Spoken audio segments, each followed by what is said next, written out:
इस समय हम जनपद हापुड़ में मौजूद हैं। ऐतिहासिक कांवड़ यात्रा के दौरान गंगा के बढ़ते जलस्तर ने लोगों की टेंशन बढ़ा दी है।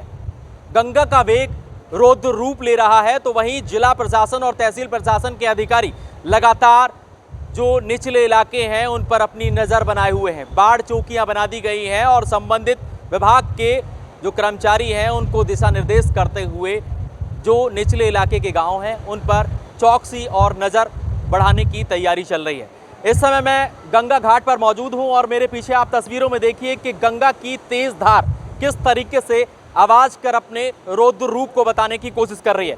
इस समय सीधे तौर पर हमारे साथ यहां पर गढ़मुक्तेश्वर उप जिलाधिकारी मौजूद हैं। उनसे जानने की कोशिश करेंगे कि सर किस तरीके की स्थिति अभी यहां पर है और ये स्थिति जो है आगे कितनी भयावह हो सकती है या लोगों को अभी कोई घबराने की जरूरत नहीं है। सर, गढ़मुक्तेश्वर में आपने धरातल पर निचले इलाके के गांव जो है उनका रियलिटी चेक किया, आप गंगानगर भी गए हैं, वहां पर क्या स्थिति आपने देखी है और उस स्थिति से कितना घबराने की ज़रूरत है और आप लोगों की कैसी तैयारी?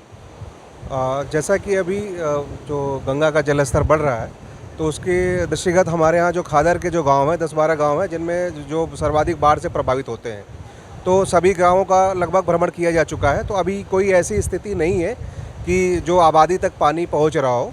अभी फ़िलहाल जो जलस्तर है वो ठीक है, खतरे के निशान से थोड़ा सा नीचे ही है अभी, और अभी 2-3 दिन के अंदर 50,000 क्यूसेक पानी और छोड़ने की उम्मीद है, जिसके कारण थोड़ा सा खेतों में पानी जाएगा। लेकिन अभी आबादी पूरी तरीके से सुरक्षित है। गंगानगर की बात हुई थी तो गंगानगर केवल अभी रास्ता जो उसका मुख्य मार्ग है वो कट गया है, वहाँ नाव लगा दी गई है और नाव से लोग आ जा रहे हैं। अभी आबादी में वहाँ भी पानी नहीं है और हमारी जो प्रशासन की तरफ से वो पूरी तैयारियां की जा चुकी हैं। सभी बाढ़ चौकियां बनाई जा चुकी हैं। बाढ़ चौकियों पर सभी विभागों के कर्मचारी तैयार हैं। जो सर, कितनी बाढ़ चौकियां बनाई गई हैं और जो निचले इलाके के खादर क्षेत्र के गाँव हैं, आप गंगानगर भी गए हैं, वहाँ से भी आए हैं, क्या आप देख रहे हैं धरातल पर स्थिति कैसी? जो भी हमारी 5 बाढ़ चौकियां हैं जिनमें जो सारे पशुओं के लिए और जो आम जो जनमानस है सबके लिए वहाँ रहने की और सब खाने पीने की सारी व्यवस्थाएं की गई हैं। तो जो भी पशु इससे बाढ़ से प्रभावित होंगे उनके लिए भी जो भूसे और चारे की व्यवस्था है, जो आबादी के लोग प्रभावित होंगे उनके लिए भी यहाँ पर रहने खाने की पूरी व्यवस्था है।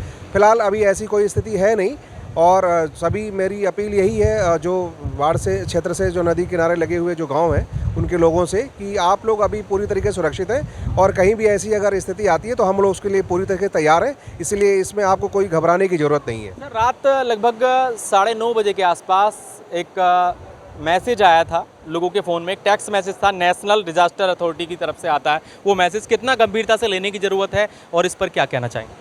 नहीं, देखिए, ये जो है कि सरकार की तरफ से ये मैसेज दे करके लोगों को एक सतर्क रहने के लिए ज़रूरी होता है, जिससे कि लोग अपना देखते रहें और समझते रहें कि कहीं भी अगर ऐसी कोई अप्रिय स्थिति आती है तो उससे तैयार रहें उसके लिए।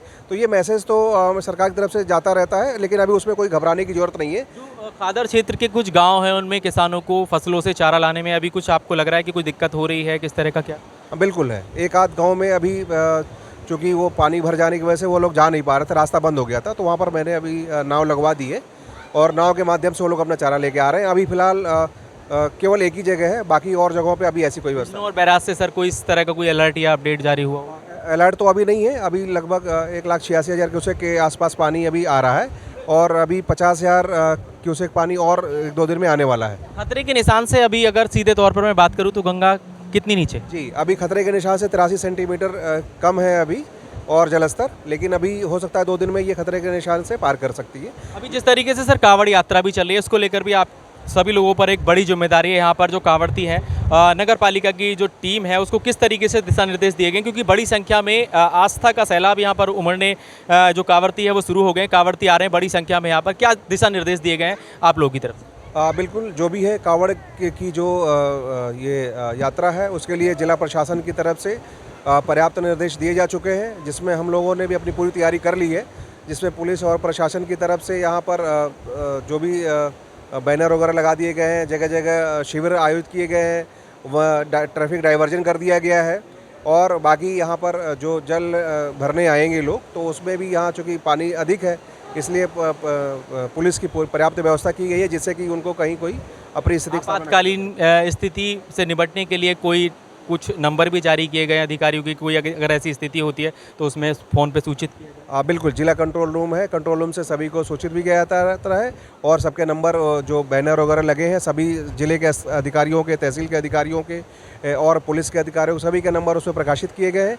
किसी को भी कोई अब कभी भी ज़रूरत पड़े तो वो अपना इन नंबरों पे कॉल कर के जो भी अपने अगर सहायता लेना चाहे तो ले सकता है। इसके साथ साथ जो नाव की और गोताखोरों की पूरी पर्याप्त व्यवस्था की गई है जो हर घाट पे आपको मौजूद मिलेंगे। चिकित्सकों की टीम की अगर बात करें इसमें, क्योंकि कई बार गांव में जलस्तर की समस्या जब बढ़ती है, जलस्तर बढ़ता है तो उस दौरान कुछ ऐसी स्थिति पैदा हो जाती है कि निकासी न होने की वजह से लोगों को दिक्कत का सामना करना पड़े। इसके लिए क्या तैयारी है सर? इसके लिए अभी कल ही सारे विभागों की बैठक की गई थी जिसमें जो स्वास्थ्य विभाग है इनके द्वारा दवाओं की किटें तैयार करके हर एक गाँव में उपलब्ध कराई गई है। एक एक इनका कर्मचारी गाँव में ही वर्तमान में निवास कर रहा है और कहीं भी अगर अभी तो वर्तमान में एम्बुलेंस वगैरह आने की पूरी सुविधा है, कहीं कोई समस्या है नहीं। अगर ऐसी कोई दिक्कत आती है तो उसको नाव के माध्यम से फिर हम लोग रेस्क्यू करके उसको अपना करेंगे। कुछ ऐसे इलाकों में मोटर बोट लगाने की तैयारी भी चल रही है? बिल्कुल बिल्कुल, अभी मोटर बोट की तो अभी स्थिति नहीं है। फिलहाल जो रास्तों पे लकड़ी की नाव से ही लगा करके अभी उनको आने जाने के लिए चारे औरे की व्यवस्था करने के लिए लगाई जाएंगी। बाकी भी मोटर बोट की ऐसी स्थिति नहीं है। बड़े जलस्तर को लेकर अगर कोई अपनी तरफ से कोई संदेश देना चाहते हैं जनपद में लोगों को तो क्या? मैं यही सभी से निवेदन करूंगा कि जल स्तर अभी लगातार बढ़ रहा है तो आप लोग हमेशा देखते रहें, इसको सतर्क रहें और हमारी तरफ से पूरी व्यवस्था है, सरकार की तरफ से पूरी व्यवस्था है, जिला प्रशासन की तरफ से पूरी व्यवस्था है, उसमें कहीं भी घबराने की ज़रूरत नहीं है।